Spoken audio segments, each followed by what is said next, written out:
ये सवाल जो मेरे हैं वो कितने वैलिड हैं भी कि नहीं है, ये जो मैंने जिस फॉर्म के थ्रू ये सवाल पूछे हैं वो तरीका वैलिड है कि नहीं है, या जो चीज़ें मैं कर रहा हूँ यहाँ पे अभी मैं जिंदा हूँ, मैं खड़ा हूँ, एक बंदा मेरे सामने से आ रहा है, मैं उससे हाथ मिला रहा हूँ, मैं नहीं मिलाता भाई, मेरी मर्जी, मैं नहीं मिला रहा हाथ, तू होता I am an enlightened being, मैं नहीं मिला रहा हाथ, तू होता कौन है मुझसे हाथ मिलाने वाला? तो भाई वेलकम टू द चैनल। और आवाज़ सही आ रही है, सही आ रही है, चेक चेक चेक। थोड़ी आवाज़ मैं बढ़ाऊँगा बाद में, थोड़ी कम आ सकती है, ये यहाँ पे माइक रहेगा। और तो ये कुछ सेटअप है, बड़ा ही बेसिक सा सेटअप है। मैं रिस्पॉन्स देखना चाह रहा हूँ कि मैं पहली बार अपनी टीचिंग स्किल्स देखना चाह रहा हूँ कितनी है फ़िलासफ़ी के रिगार्डिंग। सो मैं पढ़ाऊँगा और कोशिश रहेगी कि बेस्ट तरीके से समझा पाऊँ। बीच बीच में यहाँ पे जो मैंने नोट्स लिखे हुए हैं उसको रेफ़र करूँगा फॉर ऑब्वियस रीजंस, क्योंकि बिना नोट्स के अभी पढ़ाना संभव नहीं है। तो चलिए आज हम पढ़ने वाले हैं बच्चों इंट्रोडक्शन टू फ़िलासफ़ी। सो एक बेसिक इंट्रोडक्शन लेंगे फ़िलासफ़ी का, उसके डेप्थ्स में ज़्यादा ना घुसते हुए ऊपर ऊपर से छुएंगे। फिर आगे के लेक्चर्स में जैसा रिस्पॉन्स आएगा उस हिसाब से हम लोग आगे डेप्थ में घुसेंगे। सो इंट्रो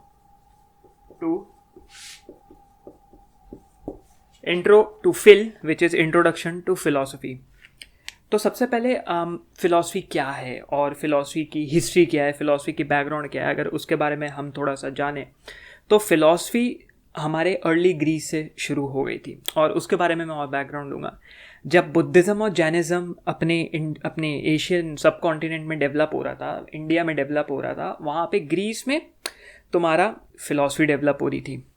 और फ़िलासफ़ी जैसा हम आज जानते हैं, फ़िलासफ़ी मतलब बहुत ही बोरिंग, मतलब आर्ट साइड के बच्चे पढ़ते हैं और कुछ इंटरेस्टिंग नहीं होता। तो फ़िलासफ़ी आपको बता दें भाइयों और बहनों, काफ़ी इंटरेस्टिंग सब्जेक्ट था। तो फ़िलासफ़ी आई क्यों, तो और फ़िलासफ़ी लाने की ज़रूरत क्या थी? सबसे पहली तो ये चीज़ थी कि लोगों के माइंड में, जहन में एक सवाल आया कि भाई हम इंसान जो है,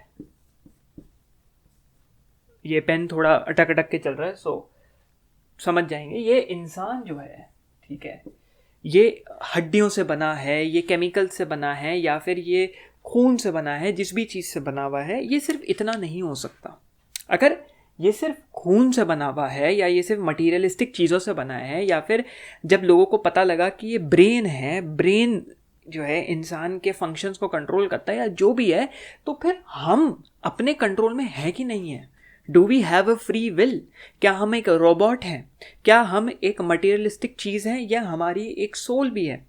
इन सवालों को जवाब फ़िलासफ़ी देने की कोशिश कर रहा था। अगर हमारी एक सोल है तो वो सोल को बनाने वाला कौन है, क्रिएटर कौन है, गॉड कौन है, गॉड की एग्जिस्टेंस क्या है, गॉड कब से एग्जिस्ट कर रहा है? तो ये सवाल हमारी फ़िलासफ़ी देने की कोशिश करती है। और वही हम पढ़ेंगे कि किन किन भिन्न प्रकार की फ़िलासफ़ीज़ होती हैं जिसमें ये कहा गया है। तो सबसे पहले हम थोड़ा बैकग्राउंड जान लेते हैं। तो एंशिएंट ग्रीस में दो भागों में लोग बटे हुए थे, दो पार्ट्स में। एक थे तुम्हारे फिलोज, एक थे मीथोस।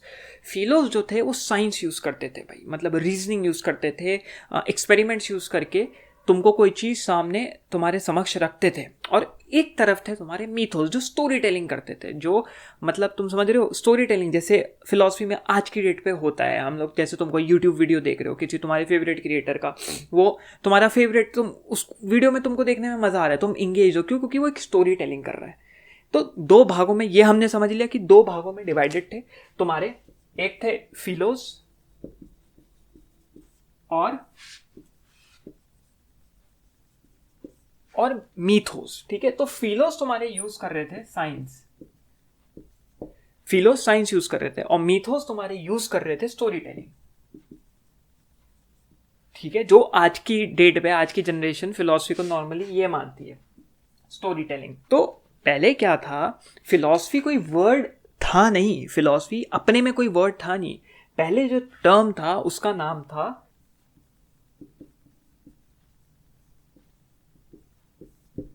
विच इज फिलोसोफिया, ठीक है। और फिलोसोफिया का मतलब था the love for wisdom, love for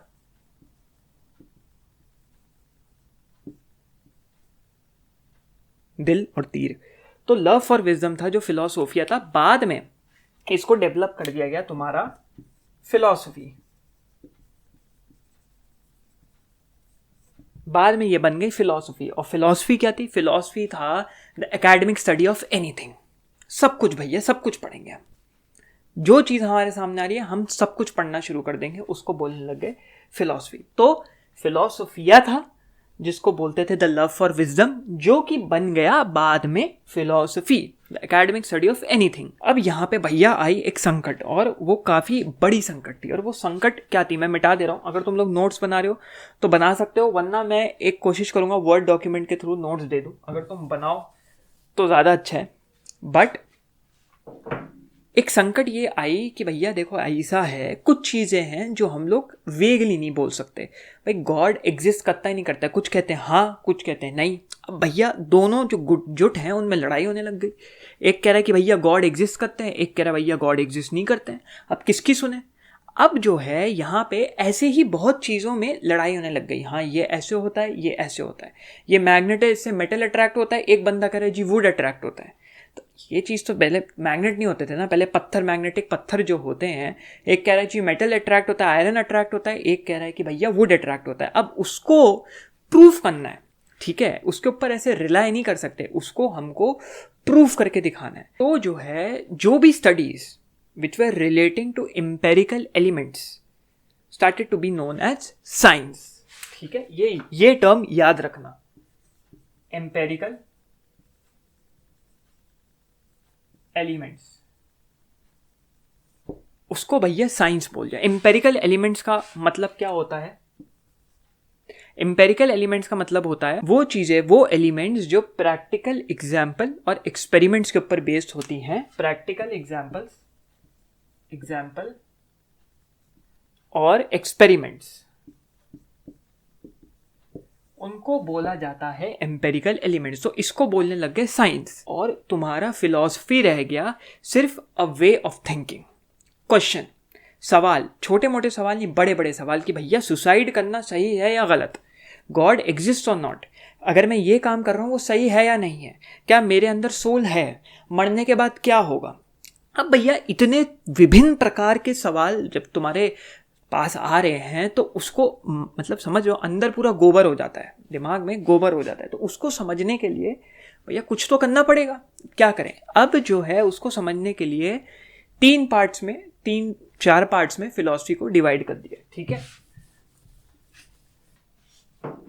तो अब लोगों के जहन में आने लग गए सवाल कि भाई मेरी सोल है या नहीं है, अगर मेरी सोल है तो उसको किसने बनाया, अगर मेरी सोल को किसी गॉड ने बनाया तो गॉड को किसने बनाया, अगर गॉड है भी तो गॉड एग्जिस्ट करता है या नहीं करता है। भैया मैं थेइस्ट रहूं, एथिस्ट रहूं या एग्नोस्टिक रहूं, अगर मैं थेइस्ट और एथिस्ट के बीच में फंसा हूं तो मैं एग्नोस्टिक हुआ ना, तो मैं क्या बनूं। उसके लिए एक फील्ड आई जो थी branch of philosophy that studies the nature of reality. और वो फील्ड क्या थी? वो फील्ड थी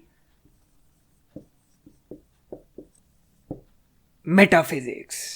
ठीक है, ऐसे सवाल कि भाई मैं जो हूँ यहाँ क्या कर रहा हूँ, या फिर मुझे बनाने वाला कौन है, या फिर मैं एक सिर्फ हड्डी का या स्किन का, खून का लोथड़ा हूँ, मतलब गोश्त का, मीट का लोथड़ा हूँ, या मेरे अंदर एक सोल है। वो आ गया तुम्हारा मेटाफिजिक्स के अंदर, ऐसे सवाल। अब ऐसे सवाल तो तुम ले आए कि भाई मैं कौन हूँ, क्या हूँ, कैसा हूँ। तो इसको टैकल करने के लिए नॉलेज चाहिए भाई, नॉलेज चाहिए। नॉलेज क्या चाहिए कि अगर मैं कह रहा हूं कि मेरी बॉडी जो है, मेरी बॉडी में एक सोल है, अब वो जो नॉलेज है उसको रेक्टिफाई करने के लिए क्या चाहिए। उसको रेक्टिफाई करने के लिए तुम्हारी दूसरी चीज आई, ये तो तुम्हारा नंबर 1 हो गया। दूसरी चीज आई, इसकी मैं स्पेलिंग देख लूं, 1 मिनट।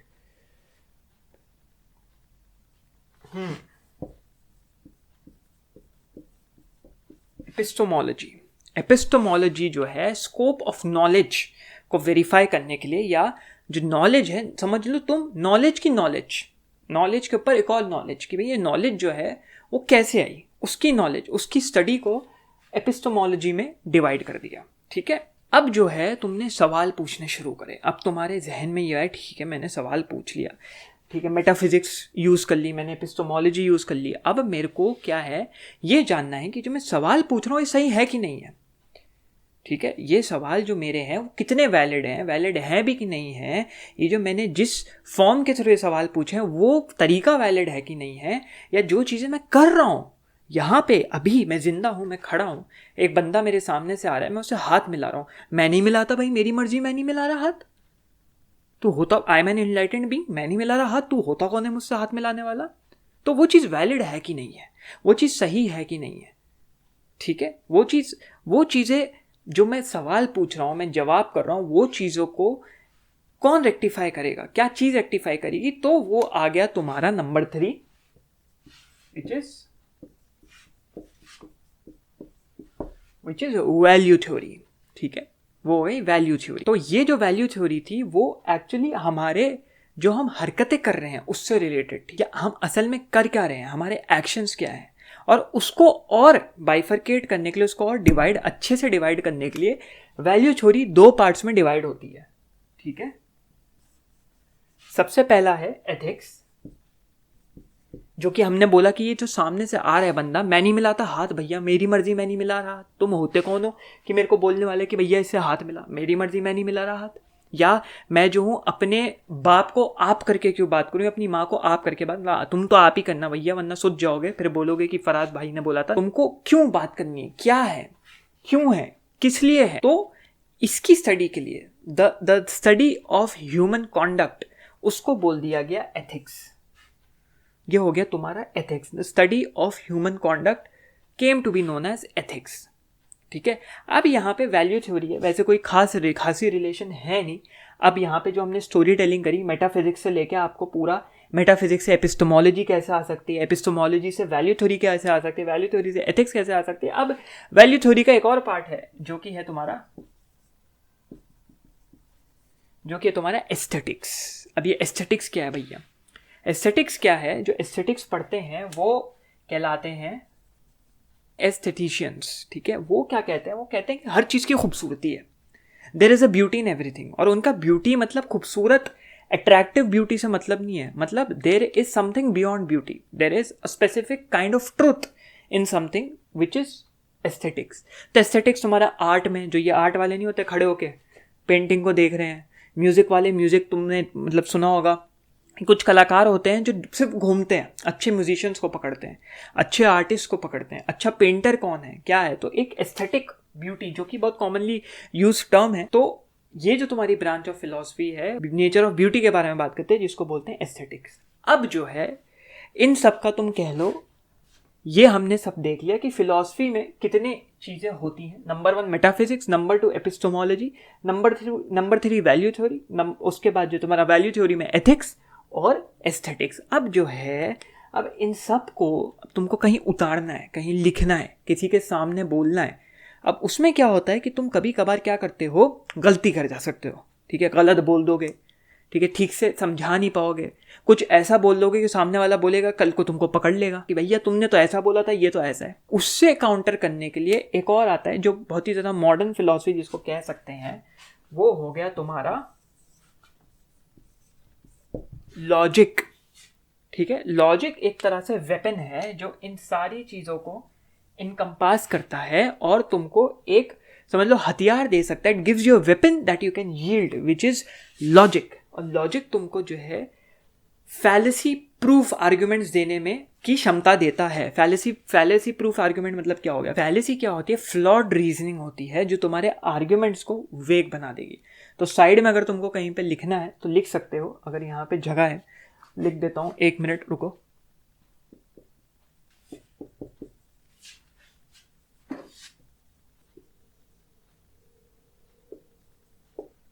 And vice versa.